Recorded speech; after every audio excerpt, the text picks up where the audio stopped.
కొత్త ఫోన్స్ ప్రతి ఒక్కరు కొత్త ఫోన్స్ తీసుకోండి, ఈ ఫోన్ పైన ఆఫర్ ఉంది, ఈ ల్యాప్టాప్ పైన ఆ డిస్కౌంట్ ఉంది అని చెప్తారు తప్ప పాత ఫోన్స్, మీ దగ్గర ఉండే పాత ఫోన్స్ని ఎలా సేవ్ చేయాలి లేదా ల్యాప్టాప్స్ని ఎలా ప్రిజర్వ్ చేయాలి అని ఎవరు చెప్పరు. బికాస్ చాలామంది middle class and lower middle class people మాత్రమే ఉంటారు, వాళ్ళ దగ్గర ఆల్రెడీ ఫోన్స్ ఉంటాయి. ఇంకా కొత్త ఫోన్ కొనండి వాళ్ళకి అని చెప్పి వాళ్ళపైన ఫైనాన్షియల్ బర్డెన్ పెట్టడం తప్ప ఉన్న ఫోన్స్ని ఎలా ప్రిజర్వ్ చేయాలి లేదా ఎలా జాగ్రత్తగా ఉంచుకోవాలి అనే విషయాలు ఎవరు ఎందుకు మాట్లాడరో నాకు ఇప్పటికి కూడా అర్థం కాదు. ట్రస్ట్ మీ, మన తాతలు నాన్నల కాలంలో అయితే ఏ వస్తువైనా పాడైపోతే దాన్ని జాగ్రత్తగా మళ్ళీ బాగు చేసుకుని యూజ్ చేసుకునేవాళ్ళు. కానీ ఇప్పుడు ఈ జనరేషన్లో ఒక చిన్న డ్యామేజ్ జరిగినా సరే వెంటనే దాన్ని సైడ్ పెట్టేసి కొత్త వస్తువులు కొనుక్కుంటున్నారు. సో ఈ వీడియోలో మనం మీ దగ్గర ఆల్రెడీ ఉండే ఫోన్స్ లేదా ల్యాప్టాప్స్ని ఎలా జాగ్రత్తగా చూసుకోవాలి, దాని ద్వారా మనీ ఎలా సేవ్ చేసుకోవాలి, ఈ విషయాలు నేను ఏఐని అడిగాను అండ్ ఏఐ నాకు కొన్ని టిప్స్ అయితే ఇచ్చింది. ఆ టిప్స్ని మీతో ఈ వీడియోలో షేర్ చేసుకోవాలనుకుంటున్నాను. ఈ వీడియో కంప్లీట్ అయ్యేసరికి మీ దగ్గర ఉండే అవుట్కమ్స్ ఏంటంటే మీ ఫోన్ని ఎలా జాగ్రత్తగా చూసుకోవాలి, మీ ల్యాప్టాప్ని ఎలా ప్రిజర్వ్ చేసుకోవాలి, మీ ఫోన్ ఆర్ ల్యాప్టాప్ స్పీడ్ని ఎలా పెంచుకోవాలి, ఒకవేళ కొత్త మొబైల్ తీసుకోవాలి అంటే ఏ సెగ్మెంట్స్ని మైండ్లో పెట్టుకోవాలి, అండ్ రాబోయే Flipkart big billion days and Amazon great Indian ఫెస్టివల్లో మీరు తీసుకోవాల్సిన జాగ్రత్తలు ఏంటి. So what are you waiting for? Let's roll the intro.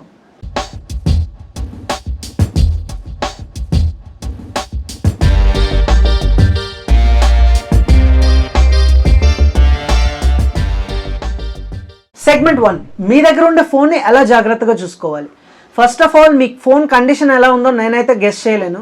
So me phone ఎటువంటి కండిషన్లో ఉన్నా సరే ప్రజెంట్ దాంతో వర్క్ అవుతుందా లేదా అనే విషయం మైండ్లో పెట్టుకోండి.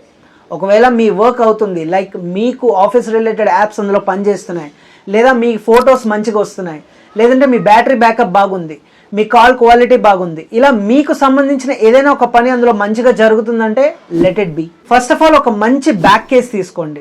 ఒక 300-400 మేబీ ఆర్ 200-300లో కూడా మనకి మంచి బ్యాక్ కేసులు దొరుకుతున్నాయి అండ్ దట్ టు మంచి క్వాలిటీతో. సో అటువంటి బ్యాక్ కేసెస్ తీసుకోవడం వల్ల మీ ఫోన్ షాక్ ప్రూఫ్ అవుతుంది. పొరపాటున చేజారు కింద పడినా సరే దానికి ఏం డ్యామేజ్ జరగదు. ఇది మనం తీసుకునే ఫస్ట్ సేఫ్టీ మెజర్. నెక్స్ట్ ఇంకొంచెం డబ్బులు పెట్టి లైక్ ఒక 50-100 లేదా 100-150 రూపీస్ పెట్టి ఒక మంచి టెంపర్ గ్లాస్ అయితే వేయించుకోండి. Because display is the most crucial part in a mobile phone. Next నా సిన్సియర్ సజెషన్ ఏంటంటే మీ బ్యాక్ కేస్కి ఒక రింగ్ టైప్ ఉంటుంది, లైక్ హోల్డ్ చేసేటానికి ఒక ring.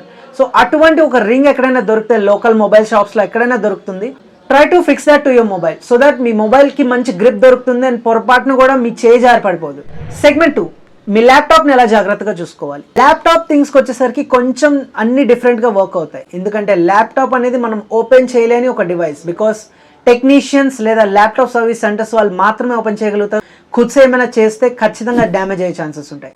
So my kind suggestion, ల్యాప్టాప్ని ఎప్పుడు కూడా ఓపెన్ చేయకండి. లోకల్ పెయింట్ షాప్ ఆర్ ఏదైనా ఒక చిన్న హార్డ్వేర్ షాప్కి వెళ్ళి ఒక 20-25 రూపీస్ ఉంటుంది ఒక బ్రష్, ఇటువంటి ఒక బ్రష్ని కొనుక్కోండి. ఈ బ్రష్ యూస్ చేసి రోజు ల్యాప్టాప్ పై ఉండే దుమ్ము ధూళిని క్లీన్ చేస్తూ ఉండండి. And weekly once or weekly twice మీ ల్యాప్టాప్ని కొంచెం వాటర్తో తోడండి. వాటర్ని డైరెక్ట్గా స్పిల్ చేయొద్దు. ఏదైనా ఒక సాఫ్ట్ క్లాత్ తీసుకుని దానిపైన వాటర్ లైట్గా స్పిల్ చేసి కంప్లీట్గా చేత్తో క్లీన్ చేసిన తర్వాత ఆ క్లాత్తో డిస్ప్లేని తుడుస్తూ ఉండండి. And that to from one side to another side. ఇలా క్లమ్జీగా తొడద్దు. మళ్ళీ చెప్తున్నాను, డైరెక్ట్గా ఏ లిక్విడ్ని కూడా డిస్ప్లే పైన స్పిల్ చేయకండి. అండ్ ఇంకొక చిన్న సజెషన్ ఏంటంటే మీ ల్యాప్టాప్కి వీలైతే ఒక కూలింగ్ ప్యాడ్ తీసుకోండి. సో దాట్ మంచి ఎయిర్ ఫ్లో ఉంటే మీ ప్రాసెసర్ చాలా బాగా వర్క్ అవుతుంది అండ్ మీ ల్యాప్టాప్ కూడా ఎక్కువ కాలం వస్తుంది.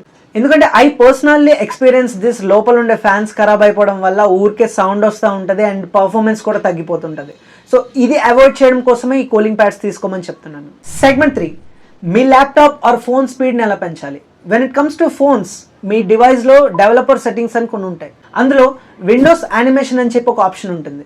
అది 1x స్పీడ్లో ఉంటుంది. దాన్ని ఆఫ్ చేసేయండి సో దట్ మీరు మీ ఫోన్ స్పీడ్గా పనిచేయడాన్ని ఫీల్ అవుతూ ఉంటారు. And when it comes to laptop, మీది ఒక గేమింగ్ ల్యాప్టాప్ లేదంటే వర్క్ చేసే ల్యాప్టాప్ అయితే మాత్రం మీరు విండోస్ ఓఎస్నే ఉంచుకోండి అండ్ వీలైనంత వరకు జంక్ లేదా పాత ఫైల్స్ని క్లియర్ చేయడానికి ట్రై చేస్తూ ఉండండి.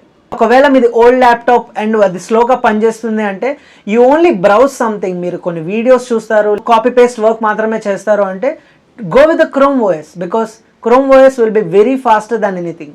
సెగ్మెంట్ 4, ఒకవేళ మీరు ఇంకా పని అవ్వదు మనతోటి ఖచ్చితంగా కొత్తది కొనుక్కోవాలి అంటే ఏ విషయాలు మైండ్లో పెట్టుకోవాలి. నా సిన్సియర్ సజెషన్ ఏంటంటే కొంచెం మనీ ఎక్కువైనా సరే మంచి ఫీచర్స్ ఉండే ఫోన్ ఆర్ ల్యాప్టాప్ తీసుకుంటే మంచిది. ఎందుకంటే మీరు మళ్ళీ నెక్స్ట్ ఒక 4-5 ఇయర్స్ మేబీ ఆర్ 5-6 ఇయర్స్ వరకు ఫోన్ అయితే చేంజ్ చేయరు, అండ్ ల్యాప్టాప్ మేబీ కొన్ని తరాల వరకు రావచ్చేమో, నేనేం చెప్పలేను. సో అటువంటి ఒక లాంగ్ రన్లో పనిచేసే డివైస్ని తీసుకోవడం చాలా ఇంపార్టెంట్. అండ్ ఇలా కొనుక్కోవాలి అని ఫిక్స్ అయ్యే ముందు ఈ విషయాలు మైండ్లో పెట్టుకోండి, దట్ మీ ఫోన్ ఆర్ ల్యాప్టాప్ ఎటువంటి ప్రాసెసర్ని యూజ్ చేస్తుంది, అండ్ దాని క్లాకింగ్ స్పీడ్ ఎంత, అండ్ దాని బ్యాటరీ బ్యాకప్ ఏంటి, and what are the reviews. ఒక్కసారి మీరు తీసుకోవాలనుకుంటున్న ఏదైనా వస్తువు గురించి రీసెర్చ్ చేయండి మీ సైడ్ నుంచి, సో దట్ మీకు అది ఎలా పనిచేస్తుంది, అసలు ఆల్రెడీ యూస్ చేస్తున్న వాళ్ళ రివ్యూస్, వాళ్ళ వ్యూస్ ఏంటి అనేది మీకు అర్థమవుతుంది. దాన్ని బట్టి కొంచెం do some paper work, because కొంచెం రాయడం ద్వారా you will get a clear picture to what to take. And segment 5, ఈ sale like Flipkart big billion days say and Amazon great Indian festival సేల్స్లో మీరు ఎటువంటి జాగ్రత్తలు తీసుకోవాలి.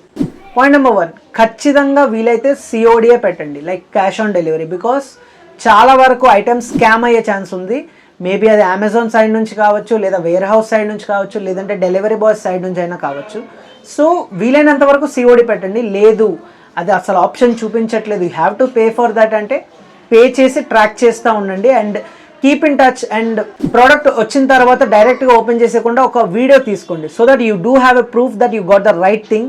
ఇఫ్ డ్యామేజ్డ్, అనుకోకుండా డ్యామేజ్డ్ వచ్చినా సరే వీడియో ప్రూఫ్ అనేది మీ దగ్గర ఉంటుంది. సెకండ్, ఫ్లాష్ ఆఫర్స్ కన్నా మీకు స్టెబిలైజ్డ్ ఆఫర్స్ ఏవైతే ఉంటే వాటిని తీసుకోవడానికి ట్రై చేయండి, సో దట్ ఆ రేట్ అనేది ఫ్లక్చువేట్ అవ్వకుండా ఉంటుంది అండ్ మీ ఆర్డర్ క్యాన్సిల్ అవ్వడానికి చాలా తక్కువ ఛాన్సెస్ ఉంటాయి. టిప్ నెంబర్ 3, వీలైనంత వరకు క్రెడిట్ కార్డ్స్ని అవాయిడ్ చేయండి. అంటే ఈ సేల్స్ కోసం మాత్రమే మీరు క్రెడిట్ కార్డ్స్ తీసుకోవాలి అనే ప్లాన్లో ఉంటే I kindly recommend to not to do that.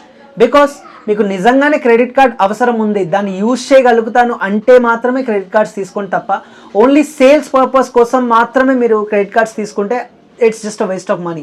And దాని తర్వాత మీరు దాని బర్డెన్ భరించలేరు అండ్ క్లోజ్ చేయాలన్నా సరే మేబీ ఛార్జెస్ ఉండొచ్చు. So that's it friends, AI నాకు ఇచ్చిన సజెషన్స్ మీతో షేర్ చేసేసుకున్నాను. ఇక్కడ వరకు వీడియో చూసారు అంటే మీ నాలెడ్జ్ లైబ్రరీకి నేను ఎంతో కొంత ఇన్ఫర్మేషన్ యాడ్ చేస్తున్నాను అనుకుంటున్నాను. Do like, share, subscribe and comment.